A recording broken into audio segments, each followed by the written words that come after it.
I'm Angie Bogust, and this is Saliency cards. Saliency cards are transparency documentation that characterize and compare saliency methods to help users select a task-appropriate method and accurately interpret its results. Saliency methods explain machine learning model decisions. They take in a model and input and output attributions, indicating how important each input feature was to the model's prediction. For instance, here we see the words food and poisoning contributed the most to the model's prediction that this is a negative review. Each saliency method operates differently. As more and more methods have been developed, we've evaluated their behavior based on the notion of faithfulness.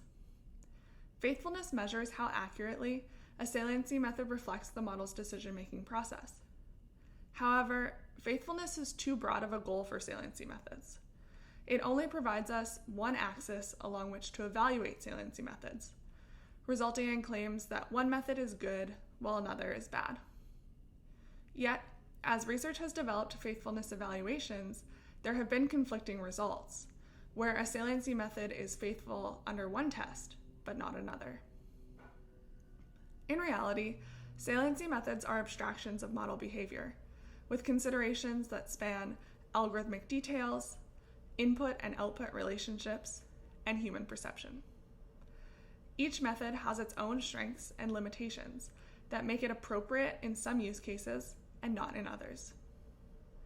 To better describe saliency methods, we break down faithfulness into 10 fine-grained attributes that span different aspects of computing and interpreting saliency: methodology, sensitivity, and perceptibility. The methodology attributes describe how the saliency is computed. For instance, hyperparameter dependence is a methodological attribute that describes how sensitive a saliency method is to user-specified parameters. Some saliency methods, like integrated gradients, rely on a baseline parameter, and depending on which baseline we choose, we can get drastically different saliency results. Communicating hyperparameter dependence alerts users of these consequential parameters, so they can take the time to set parameters appropriately or avoid the method altogether. Other methodological attributes include determinism, semantic directness, model agnosticism, and computational efficiency.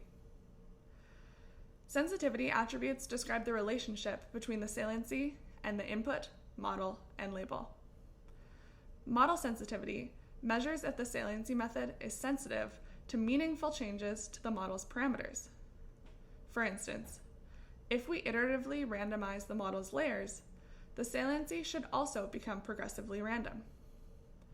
Model sensitivity can be important in cases where we use saliency methods to compare models, so communicating it can help users in these use cases ensure their method is model sensitive. Unlike methodology that described each attribute, sensitivity attributes are evaluated using existing saliency method tests. For instance, model sensitivity tests use randomization, composition, compression, and retraining to measure a method's model sensitivity. There are parallel sensitivity attributes for inputs and labels. Finally, the perceptibility attributes measure how humans interpret the saliency. Minimality is a perceptibility attribute that measures how many unnecessary features are given importance. Some methods, like smoothgrad, directly incorporate minimality into their algorithm, resulting in sharper or more focused saliency maps. Minimality results in less noise in the saliency map, so it can be valuable when interpreting complex high-dimensional inputs or visually inspecting many saliency maps. Perceptibility also includes perceptual correspondence.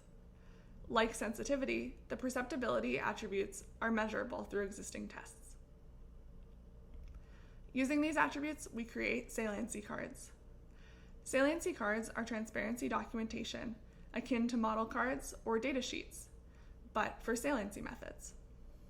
They begin with an introduction to the saliency method, followed by descriptions of the methodological attributes, results of the sensitivity tests, and the perceptibility evaluations. By providing concise and consistent documentation, saliency cards help users we interviewed quickly understand a saliency method's strengths and limitations, and compare across multiple saliency methods to select the best one for their task.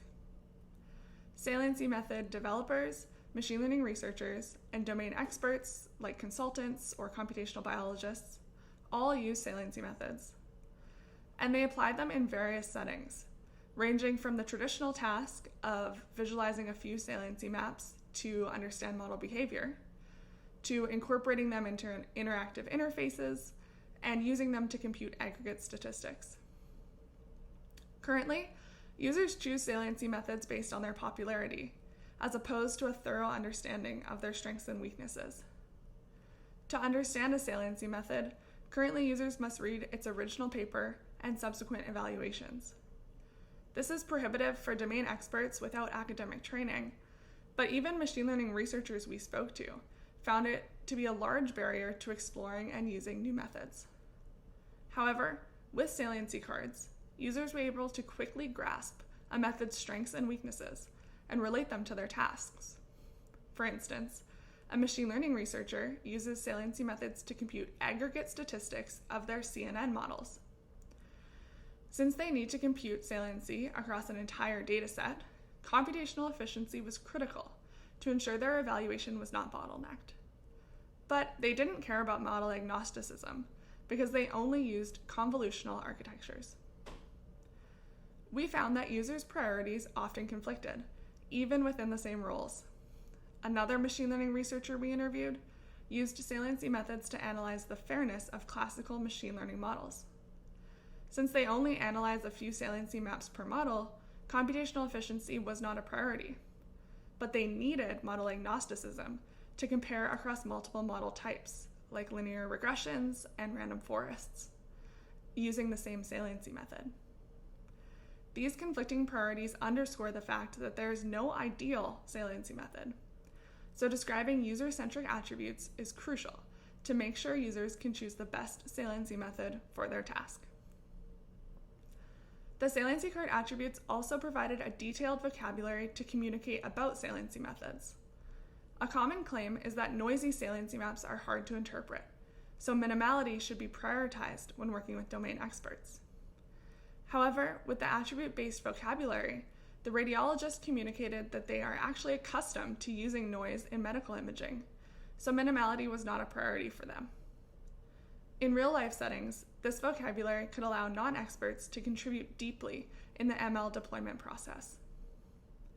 Finally, we found that saliency cards reveal areas for future development. They revealed that some methods have been evaluated more thoroughly than others, and that most evaluations occur on images. So running more evaluations on a more diverse set of data could help users better understand a saliency method's behavior on their tasks. Saliency cards also revealed gaps in the design space that can inspire new saliency methods. For instance, model agnosticism and computational efficiency are often in tension because model agnosticism is typically achieved through repeated perturbations. New methods could be designed to fill this gap, or new evaluations could prove that these attributes will always be in conflict. Finally, we expect saliency cards to be living documents. As more saliency methods are evaluated and developed, it is likely saliency cards will evolve. Perhaps some existing attributes are too broad and should be broken down into more precise attributes. Or maybe as users from new domains start to use saliency methods, new priorities will inspire new attributes. As a result, we provide a centralized repository of saliency cards that you can use to understand existing saliency methods, as well as templates to make your own or add new evaluations. And we would love for you to contribute to our saliency card framework.